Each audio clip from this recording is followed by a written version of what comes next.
It is wonderful to be here. Thank you, Janice, and thank you, Kevin, and welcome everyone. We have a jam-packed evening, so we're going to get right to it. I'll be introducing our presenters individually before they go on. So I think we have a slideshow. Is that correct?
Welcome back, everyone.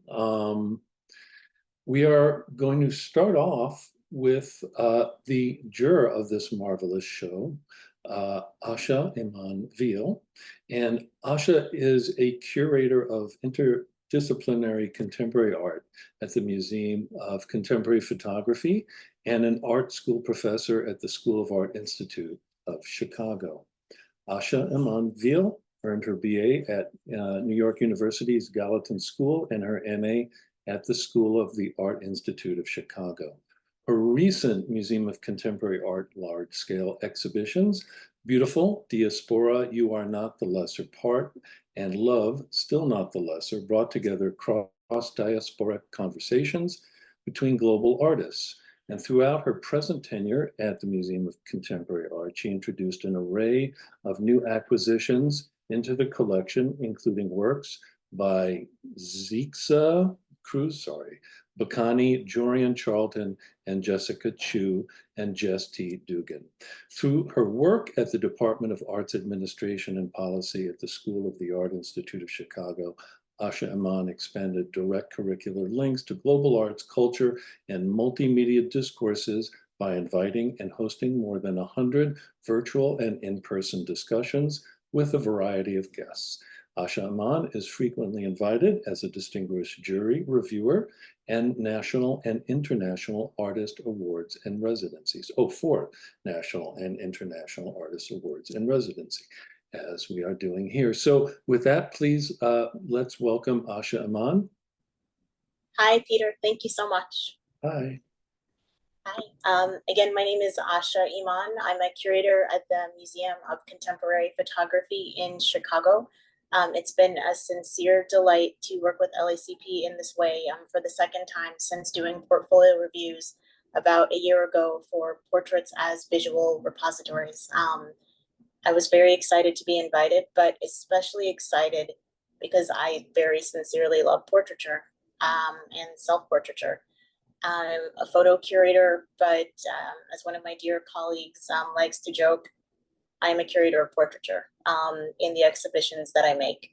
I wanted to maybe tell a couple of stories before talking about the artists that are amazing here in the slideshow we've just seen of portrait photographers and artists that I've worked with and kind of the meaning of the medium for so many of us.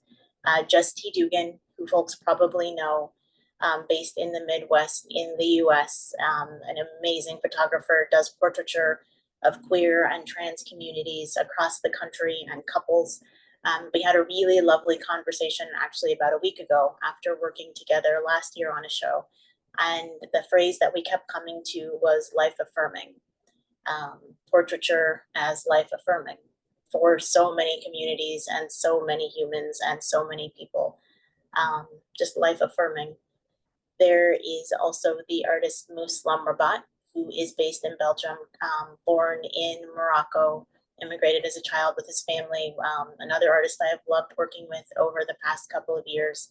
I remember about actually exactly a year ago installing Moose's work in a show at the museum, and I was on WhatsApp, FaceTime with my father, who actually is in Sacramento, California, born and raised Sacramento, and I was taking him through install.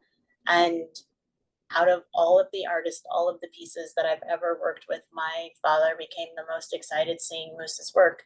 And it was part of a series that he has called Peace Flags from about 2021 in a room called Peace Room. They're double-sided cloth prints, but on one of these flags, it was an image of 5 friends, male friends, young guys, and they're all wearing basketball jerseys with the numbers, basketball shoes, and many, many other things going on here. Again, I have studied Moose's work quite a bit. I study all the artists I work with quite a bit, and my father caught this thing that I never caught. And immediately he looked at this jersey and he said, Jordan Rodman, somebody else. And I said, what? And he said, yeah, that's Jordan at North Carolina. That's Jordan on the US Olympic team. That's Jordan obviously on the Bulls, and then that's Rodman on the Bulls. And just because of the way that basketball jerseys are, their names are on the back. I didn't know that I only saw these numbers on the front. And even though everyone knows 23, it somehow never registered for me. And again, the title of this exhibition here with LACP, Portraits as Visual Repositories. The thing that I love about portraiture, some people think about it as being a simple form or a very straightforward form, and it never is. Repository, meaning a place where there are so many layers and accumulations of knowledge and imagery. In this picture from Muslim Rabat, in these jerseys, I'm thinking about Moroccan culture, I'm thinking about hip hop fashion, I'm thinking about friendship, I'm thinking about masculinity, I'm thinking about landscape. I never even thought about this thing about whose jerseys there were. But again, it's just the layeredness and all the meanings that can be in a single image when you're looking at a human being and the context that surrounds them. So when I say I love portraiture, I really do love portraiture for just the complexity and the time that you can spend and the care that goes into really crafting an image. In the statement, I use the word countenance, and people will think portraits are only about a face, only about a body, only about a countenance, and that's never just it. So it was a sincere pleasure going through all of the work because I'm a curator who loves portraiture. I will say in the awardees, as well as all of the honorable mentions, every image that I was excited to select was life affirming. Every image also had so many different layers. There was confidence, there was joy, there was place, there was looking at, when you kind of look at this body of work altogether, how the human body evolves over time is something that was really interesting to me, particularly in the three awardees specifically. But all of the images are wonderful. Again, I really love that slideshow. It made me excited to see it again. And I'm glad to be here today. Thank you for having me, and congratulations to everyone. Thank you so much, Asha Iman. It is a wonderful show. The diversity of, it's kind of a visual feast of portraiture. Really enjoyed looking at all of them. Thank you. Asha Iman joined us from Toronto. She's on the road today. And before I introduce our next presenter, I just want to let you know that there'll be time at the end for questions and answers, and you can put your questions into the Q&A field on the Zoom app. You'll see it at the bottom. It's one of those links there. You'll see participants chat, raise hand, share, and Q&A. So our first presenter is Fran Forman, and Fran really doesn't need any introduction, but Fran's photo paintings are in the permanent collections of the Boston Museum of Fine Arts, the Smithsonian National Air and Space Museum in Washington, D.C., the Museum of Fine Arts, Houston, the Grace Museum, Abilene, the Sundhordland Museum in Norway, the Connor Collection at the University of Texas, and Northdown Museum, Northern Ireland. In 2022, she was awarded Top 50 from the prestigious Photo Lucida's Critical Mass. Fran's book, The Rest Between Two Notes, was published in 2020 and has won an International Photo Award and been selected as the best photo book for 2020 by Elizabeth Avedon and What Will You Remember? Fran's book also was the sole feature in the photography magazine Dec Unu, and it was featured in the British Journal of Photography, 1854 Media, L'Oeil de la Photographie, and others, Escape Artists. The Art of Fran Forman was published in 2014 and has also won several prizes, including a Best Photo Book by Elizabeth Avedon. Fran has mounted many solo exhibitions, including the Fox Talbot Museum, Laycock Albee, and a number of others. She will have a retrospective opening next winter, and she has been featured in many magazines and publications, as well as the recipient of multiple residencies, awards, and prizes. She is represented by Pucker Gallery in Boston, After Image Gallery in Dallas, Susan Spiritus Gallery in Newport Beach, and BBA Gallery Berlin, Fotografica in Mexico. And with that, I introduce Fran. Thank you, Peter, and thank you, LACP, and a particular big thank you to Asha Iman for including me. I will now share my screen. Red Boots was the image that Asha selected for this wonderful show, and it's really representative of a lot of the work I do, which is recurring motifs of post-temporal suggestions of isolation, melancholy, psychological introspection, and I tend to favor women in my imagery because I'm a woman. This one, Red Boots, is it's really aiming to juxtapose the figure of a contemporary woman against the historical setting of a wealthy, privileged white man who you see in the painting. He's from another era. And this suggests the themes of time, identity, and the intersection of past and present. I'm also interested in suggesting isolation, melancholy, and psychological introspection. These are part of a cohesive photographic series which explore these themes of solitude, confinement, and inner emotional stories. You'll see quite often the recurring motifs of dimly lit interiors, lone figures, architectural elements like stairs, doors, and windows, which create an atmosphere of seclusion and introspection. I often use muted, moody color palettes, which dominate the shadowy greens, yellows, and browns, which I'm hoping further enhance the contemplative, somber mood. Often, as you'll see, my use of light and shadow is a major element in all of these images, but you'll also see that I'm really interested in architecture and cinematography, especially contemporary cinematographers and noir photographers, although I use color as an element in all of my images. This particular image is related to an Edward Hopper painting that he did called The Automat, and this is my reinterpretation. So as you see, I use portals, doors, mirrors, paintings, architectural spaces to suggest a sort of sometimes magic realism, but also an introspection and solitude. And for me, light is really the most important part of telling the story. It's almost a character in the story itself.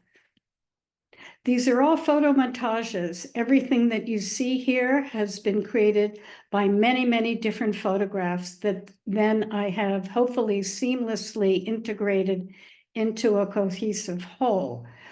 All of the elements were taken at various different times, different places, and then recombined to tell the story that I'm trying to tell, but working within the entire cohesive series.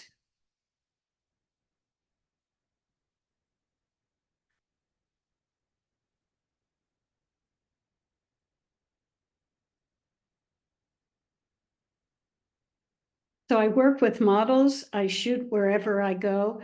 I'm very interested in different interior spaces, and I'm interested in combinations of architectural work that reflects the imagery above. So here we go. So thank you again. Thank you for letting me show this work, and I'll pass it back to you, Peter. Thank you, Fran. It was wonderful work. We are going to move right along here. And our next presenter is Honey Walker. Honey J. Walker is an award-winning photographer who initially studied art and design at the London College of Fashion and Hornsey Art College before embarking on careers in both fashion and interior design. Her work is influenced by a love of color, texture, shape, movement, and life. She has been featured in several international magazines, exhibited work in London, New York, Chicago, and Texas, and has a solo show opening in London this year at the Yield Gallery. Honey has won awards and been shortlisted in the International Garden Photographer of the Year, Natural Landscapes Photography Awards, Royal Photographic Society International Photography Awards, amongst others. Additionally, she is the ambassador for the Marylebone Project charity in London. She is naturally self-depreciating about herself and her work. Within, these are her words, within my photographs, there exists converging of two scales, The physical world, things in themselves as they are, and the interior world lying hidden within all things. A synchronism of the external and the everyday. My interior world is expressed externally through my lens, the layering of the images that find me, that reveal themselves as I work. My subconscious finding oxygen. And now joining us from London is Honey Walker. Welcome. Thank you very much for such a lovely introduction. And, you know, again, I'd like to thank Usher Iman for picking my image. It was, you know, a great thrill. So I will share my screen now. So I'd like to tell everybody a little bit about the project which the image that was awarded came from. It's called Are You Next to an Angel? And it's in aid of the Marylebone Project, which is a charity for homeless women and women who are suffering enormous crisis in their lives. Very often they've been trafficked or very much abused in their lives. So it all started, as Peter said, I work as an ambassador for this charity in London, the Marylebone Project, and it looks after and offers temporary housing to women suffering periods of crisis and homelessness. We have 112 beds in the centre of London with shared bathrooms, kitchens, and we offer counselling, relocation services, sexual health advice, all sorts of other services for these women trying to help them rebuild their lives. At the staff Christmas party, I made a speech about how important and impactful the staff were to the lives of the women they cared for. They were literally transforming the lives of these women. After the speech, several staff members approached me to thank me for making them feel so special and valued, that my speech had made them really appreciate that their jobs were important and the impact they were having. And those conversations really stayed with me. Everything we do at the charity is about the women we nurture, and rightfully so, but the staff who dedicate themselves to this work could work in almost any other area for more money and a lot less stress. They choose to dedicate themselves to helping others, often with little validation or recognition for what they do. They are angels, but as a society, we don't value them enough to see them. That's when I had my light bulb moment, to create a photographic project honouring the staff and donors to the charity, for the first time to make them centre stage. This is to culminate in an exhibition in London with all the proceeds from the print sales going to the Marylebone Project. I decided to shoot the project in black and white on the streets where the staff live around London and Brighton. The premise of angels demanded giant angel wings to really make the point. My models were all staff working within the charity or donors who had donated funds or services to the charity. Now, the real Honey J. Walker. As a photographic artist, I generally work with multiple images in camera. ICM, a bit of digital doodling, monoprinting, rephotographing, more doodling, some gold leaf, a splash of paint, and so on. I let the images find me, my subconscious breathing oxygen. I don't plan what happens, I let it evolve. And colour, lots of colour seems to appear from nowhere, and it's hugely important in my work. Here are a few slides from my normal style of imagery. Lollipops and Magic. This is a multiple exposure that I took at Kew Gardens, actually. And I think it's sort of quite evocative of my work, which is very often has an uplifting theme to it, but there's sort of resonances of different things going on in it. Blissful Blues was taken the wrong side of a greenhouse. So normally you go into a greenhouse and view the plants, but if you go behind, you come across the glass that's etched with tears, really. And for me, it was about the sadness of plants and when they're no longer performing for us, how do they feel, and how does that mirror how we feel when we're not performing for people? Gentle is the Night. This was shot in India, and I was in a field that was covered in fabrics of block printing. And this beautiful woman appeared in her sari with holding her child. And it was just a magical moment. And I just wanted to really recreate that, that softness and care and beauty, really. Fears, Dreams, and the Space in Between. This is from my geisha series. I spent quite a lot of time in Japan interviewing the geishas to understand more about why somebody would want to be a geisha in today's society. And so this, I learned an enormous amount, and this is one of the images that sort of is looking back at the past and how it lives in today's society. So this project for the Marylebone project, Are You Next to an Angel, took me completely outside of my comfort zone. It was going to be a series of challenges: street photography with a bit of whimsy, which isn't my normal genre. Well, the whimsy, but not the street photography. Black and white, which definitely isn't my area. Models who had no experience in front of the camera. I had a maximum of 15 minutes with each model, as they were given restricted time out from work to be photographed. They had to wear giant angel wings in public, and they had to look comfortable, otherwise the images wouldn't work. We were in public spaces, which meant dodging security, and I had no idea what reaction I would get from the general public. And there was the weather. I live in London, and this has been a year-long project, but a lot of it's been in the rain. The additional pressure of wanting to honour the staff and raise money for the charity. Here are a few of the images that have been shortlisted for the exhibition. Guardian Angel, this is the image that was awarded third prize.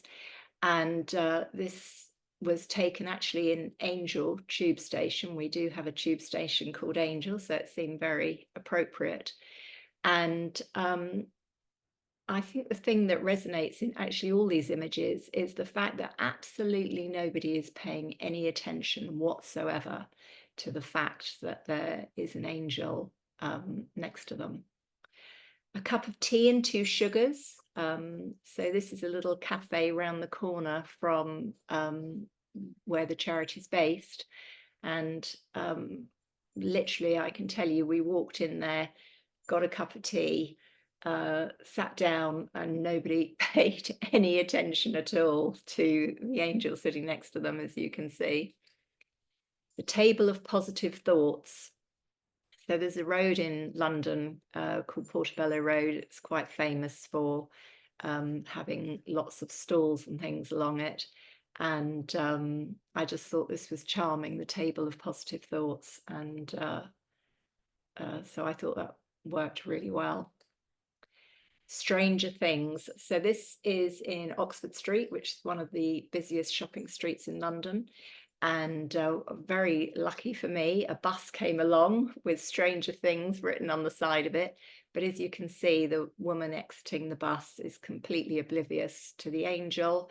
And when you look at the reflections in the windows, it looks like there's multiple angels, and nobody pays any attention at all. Rush Hour. This was another image at a different tube station. And you know, I think you can see from the position of the people, and literally nobody is looking at the angel, whether they're in the train, queuing for the train, getting off the train, waiting for another train, all completely oblivious. Trash Talk. So this is one of the staff from the charity around the corner from where she lives. And, you know, everyday life is going on. Nobody, again, pays any attention to the person in their midst. She's Behind You. This was taken on the River Thames next to the London Eye, which is a big tourist area.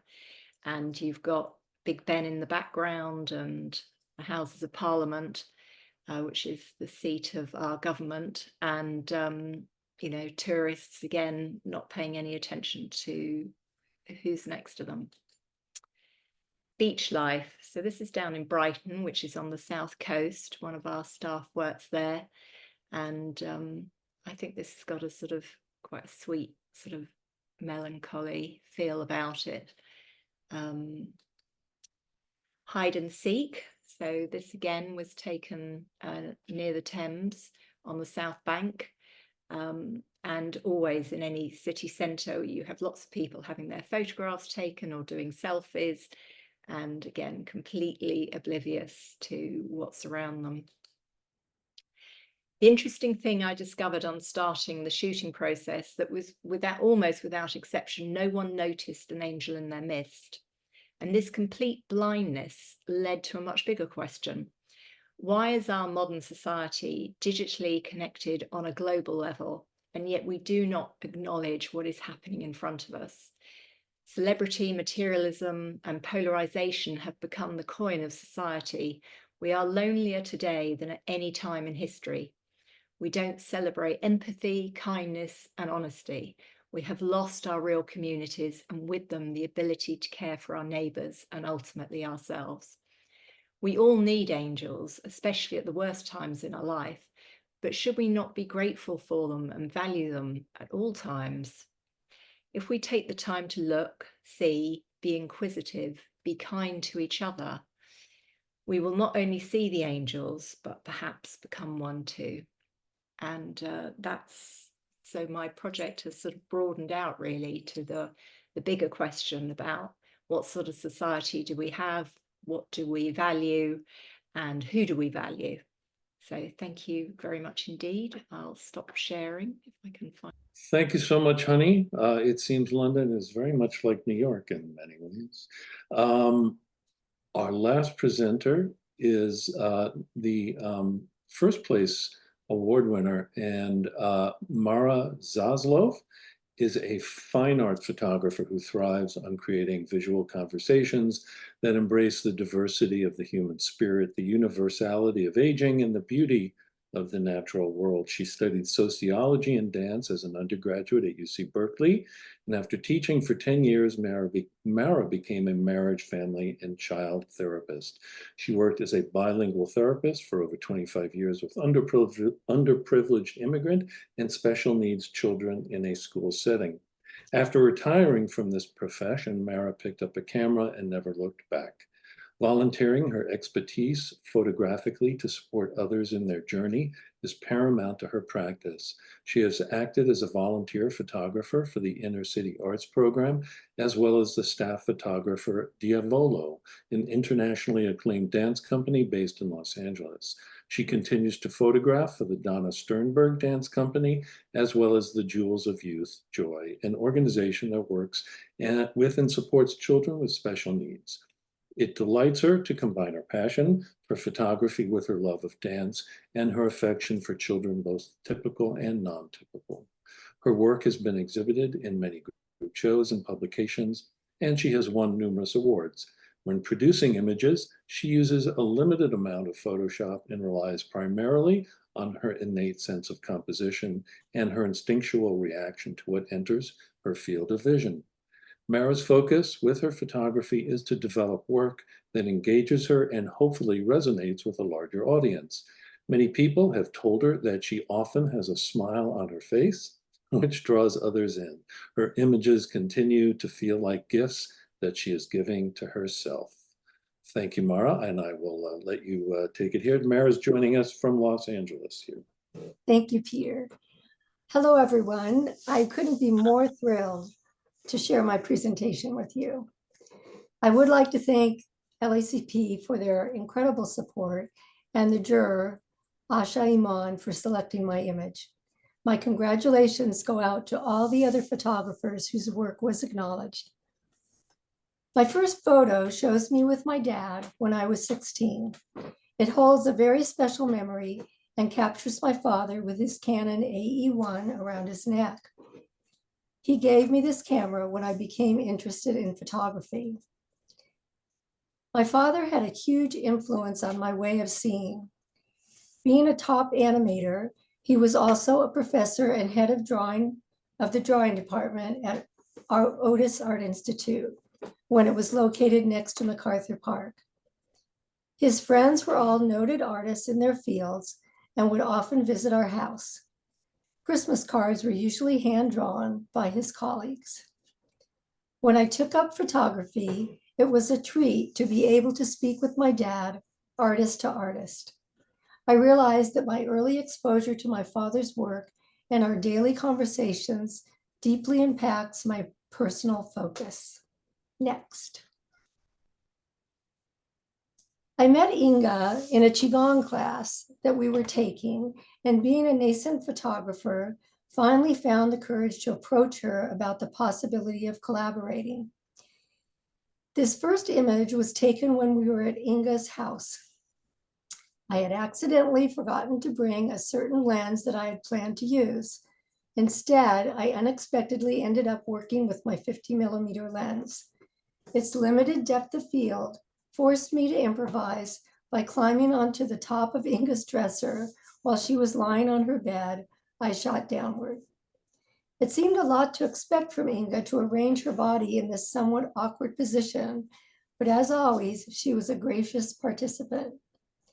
This image begins a storyline particular to this presentation, whereby Inga appears as a chrysalis. Next. In this image, Inga is holding a photo from her youth.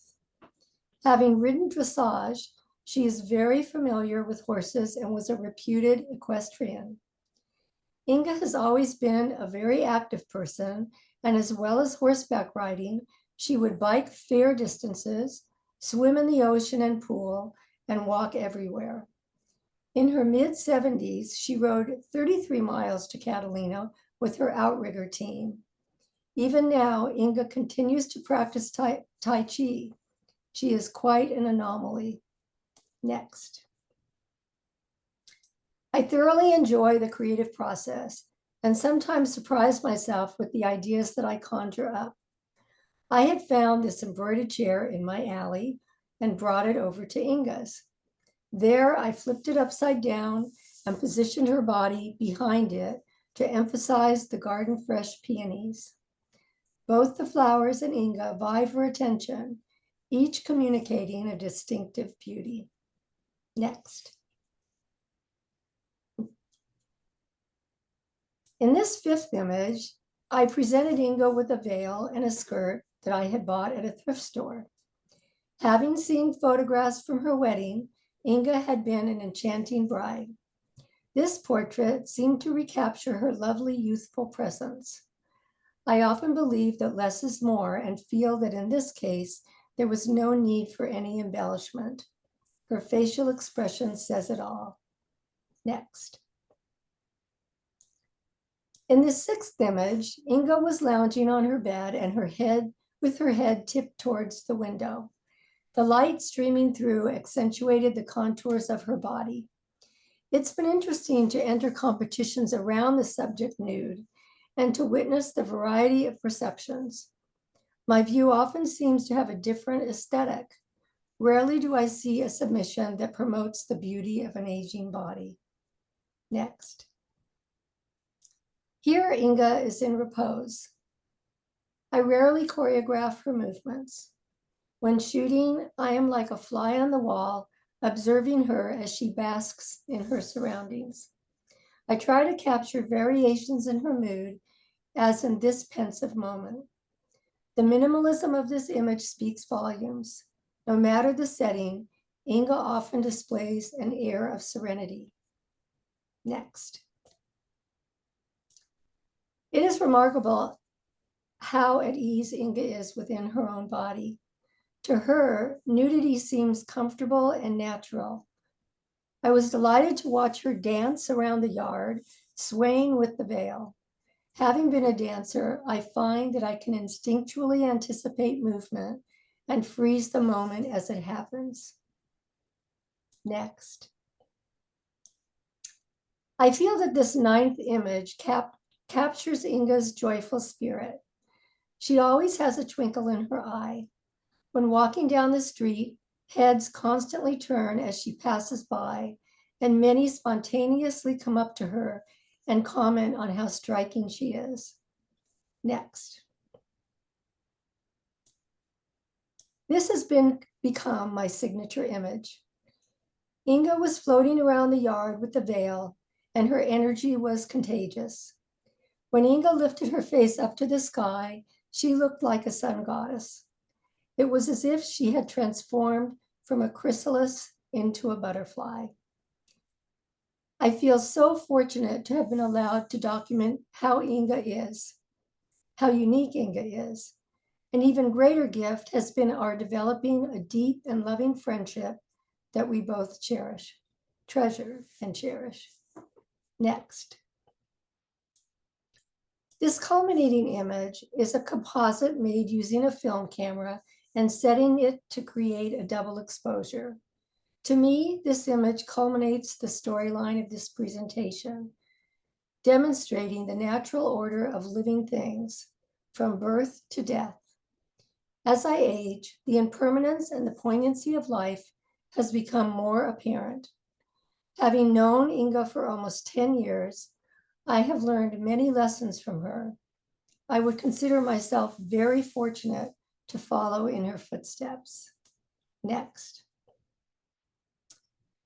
As an aside, I have just completed my first self-published book titled Aging Gracefully, presenting images of Inga in both black and white and color, interspersed with personally written haikus.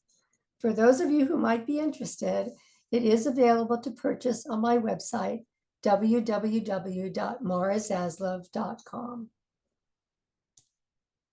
Next. When Inga and I get together, we often visit her neighborhood park, where she and I take turns throwing the ball to my dog, Sasha. It warms my heart to hear Inga's tinkling laughter in response to Sasha's antics. And in closing, I hope to still be photographing and throwing the ball to my dog when I approach 96 years of age. Thank you for joining me. Wow. Thank you so much, Meara. I have not received any questions in the Q&A, so please, if you have some, put them in the Q&A and we will get to them. But I'm going to start off. If all our presenters and Asha Iman would kind of reveal themselves so we can all kind of join here. I loved looking at all that work. It was wonderful to see. It was really a pleasure. I'm going to start off with a question, and I don't know, maybe it doesn't even make sense. So I was looking at all your websites and looking at your work and your series and projects. And I was wondering, you know, does one project inform the next? Do you kind of work on a project for months, years, sometimes they never end? And does something from that work inform, inspire, or evoke the next project that you do? Or is it just other kind of things? And I'll start with Meara, but anybody and everybody, please answer. Meara, I was looking at your work and I noticed you did a project during COVID, and it was kind of isolated and I noticed on a few websites there was work from probably that period of time. But then the next one was the beautiful work, which was celebratory, as you kind of mentioned on your website. And I was wondering, was there a correlation between the two? Was it something like, enough with the isolation, enough with this, it's time to kind of celebrate? And I just kind of wondered how different artists work, and if their different projects are not linear, but if there is a sequence in terms of inspiration. So anybody can answer. Meara, if you want to just answer. Sure. For me, I don't tend to work that way. I seem to be excited about a project and work to its conclusion. As with Inga, there hasn't been a conclusion. We've continued to work together, but I don't actually photograph her anymore. We spend our time as friends. And the other ones, it's just that kind of a light bulb goes off in my head as far as a concept. And then I'll just follow through on creating that work to highlight the concept. So that's pretty much how I operate. Thank you. Fran or Honey, do you have any? Yeah. Yeah, I don't think in series. I don't work in series specifically, but I've seen that there's a through line to all the work I've been doing pretty much for the last decade. And the work that I showed today is a continuation of earlier work that I did name the series as The Color of Absence. Although I'm still working on images that are very similar. I'm thinking of changing the name to The Absence of Presence, because it's a continuation. But for me, each image that I create is really an independent image that unconsciously becomes part of the greater whole. And it's only over time that I see that there is this continuing thread, this tissue that connects all of the images together. So there's something obviously about my psyche that it's determining how I go about creating images. Thank you. It was an impulsive thought and question. I just wanted to kind of throw it out there. Honey, any thoughts on this or? Yeah, I mean, definitely for me, it's quite rare that I start off with an idea for a project that's completely, I mean, you know, that's why Are You Next to an Angel? Actually, from where it started about honoring the staff, it's now sort of grown into a bigger thing. But normally I don't start with a defined image. As I've said earlier, the images tend to find me, and then sort of I start to go down a path. So I just let the path go wherever it wants to go. And I think that's probably why I've found the angel images quite stress inducing, because I knew that there was a defined, you know, point of doing it, trying to raise money for the charity, and, you know, having to have a completion point for it. Although I think now that I'm asking the wider question, that it will probably go on beyond that. But yeah, so for me, it's normally a light bulb moment or something sparks something, and then I go off on a rabbit hole. Yeah. Well, I'd like to say that comfort zones are highly overrated. So, Asha Man, were you going to say something? I didn't see. No, I thought I saw you trying to unmute. I apologize. Okay, thank you. We have a question by Carl Young. Great presentations for anyone. How do you select and sequence your images for an exhibit? I'll just throw that out there to anybody who wants to answer. Well, I suppose I've got an exhibition coming up and I'm in that process right now. So I think the most important thing is each individual image has to work in its own right. And each individual image has to speak to me in some way. And then it's a question of literally printing out the sort of selection of images and playing around with them to see how they start to work cohesively, because you've got to think about how they're going to work on physical walls in this case, or how they're going to work as a collection. So, and I think you need to do that by looking at them and constantly resequencing, changing, and sort of going, well, does that work better? Does that flow better? Is the story told in a way that people can understand it? So it's very visual for me. Yeah, it's a very challenging process, I think, for the artists. Anybody else? Well, you know, I'm thinking about it. I mean, that's the way I developed my presentation with these images that I selected. I wanted to have a storyline, even though I have numerous images from the sittings I've had with Inga. I wanted to make this very cohesive.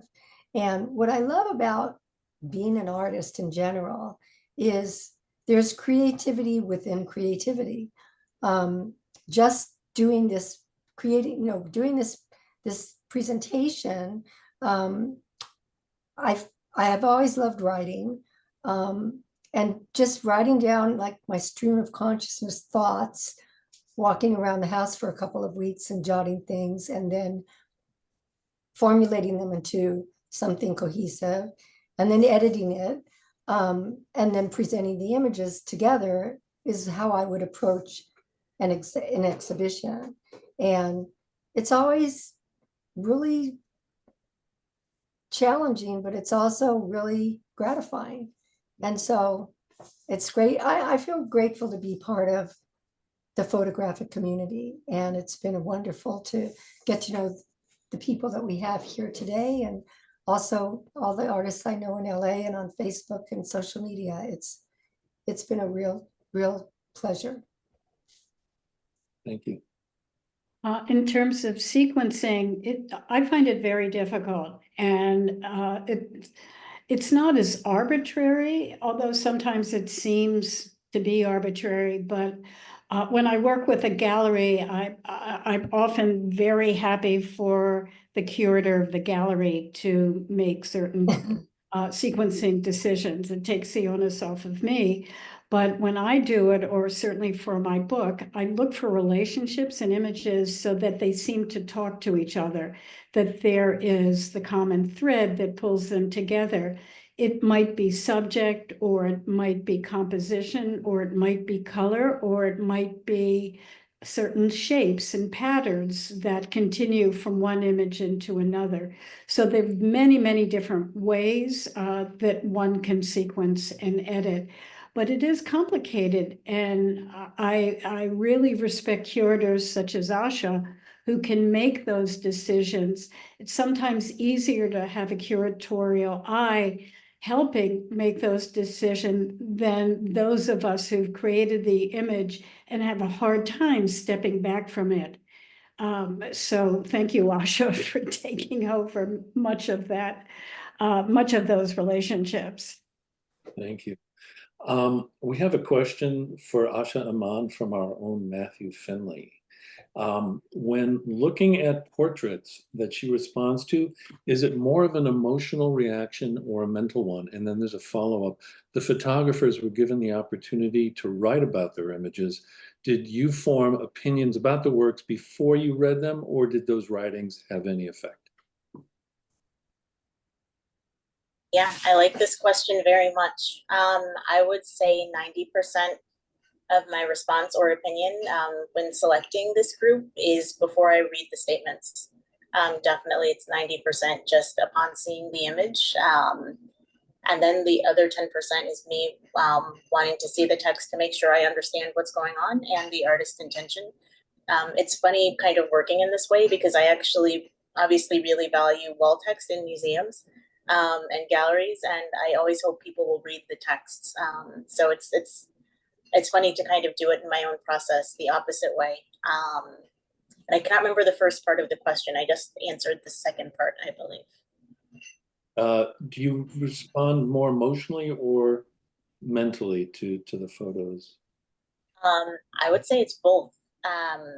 When I first started out knowing I wanted to be a curator, it was 90% emotionally. And then over time, just as you go through different sorts of training and you're thinking conceptually and thinking about a whole exhibition, it does become really intellectual, but I think there's still that part of me and still that part of all curators. We came into this field because of that emotional response that we still hold. So it's both. Yeah. I mean, art, I suppose, lives between all that, plus some spiritual, and, you know, somewhere in between, it's that amorphous process that, yeah, thank you. I have one last question. I couldn't help but notice really the locations were very, very influential on the work. And Fran, in particular, I was looking at those marvelous locations. And do you kind of just keep a notebook of like all these amazing places? Like it looked very kind of Massachusettsy and Cape Coddy, and I used to spend time up there, and I just was like, yeah, I kind of got a feeling there. I was just wondering, and all of you, the process, and Honey, you worked within a very confined location because you had 15 minutes, and sometimes working within a very limited context can be. So I was just wondering all your experiences working with the locations, but Fran, I was just wondering, those locations were fantastic. Thank you. Thank you. Well, I'm ruthless about going into buildings when I'm not invited. And I always come up with some excuse, like I pretend I'm scouting for a movie or something like that.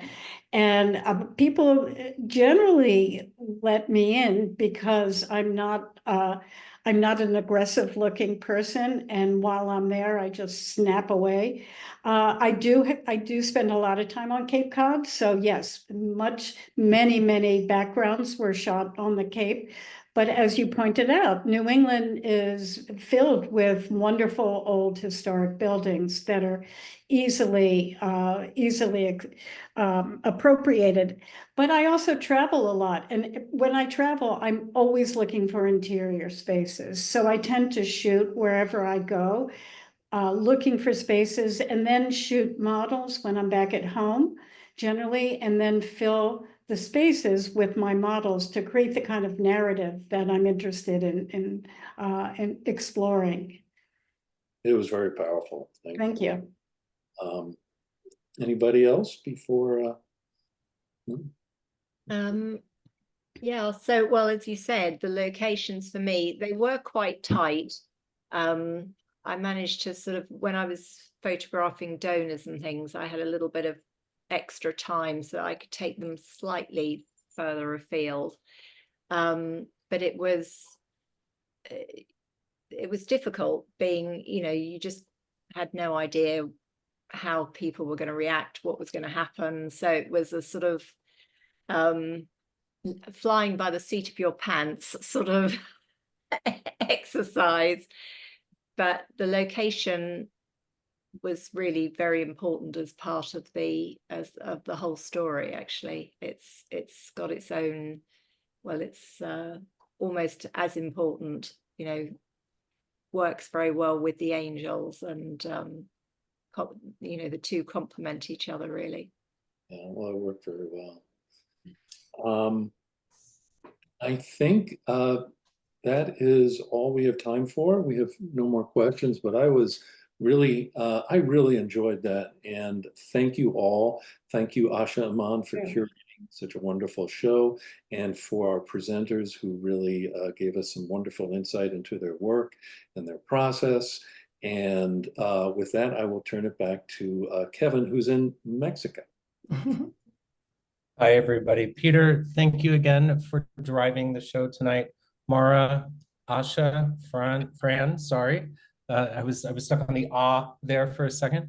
And then Honey, thank you all so very much. And to the people in the audience that we can't see you right now, thank you all so much for coming. And everybody have a wonderful rest of your week. And we hope to see you again soon. Thank you. Thank you very much.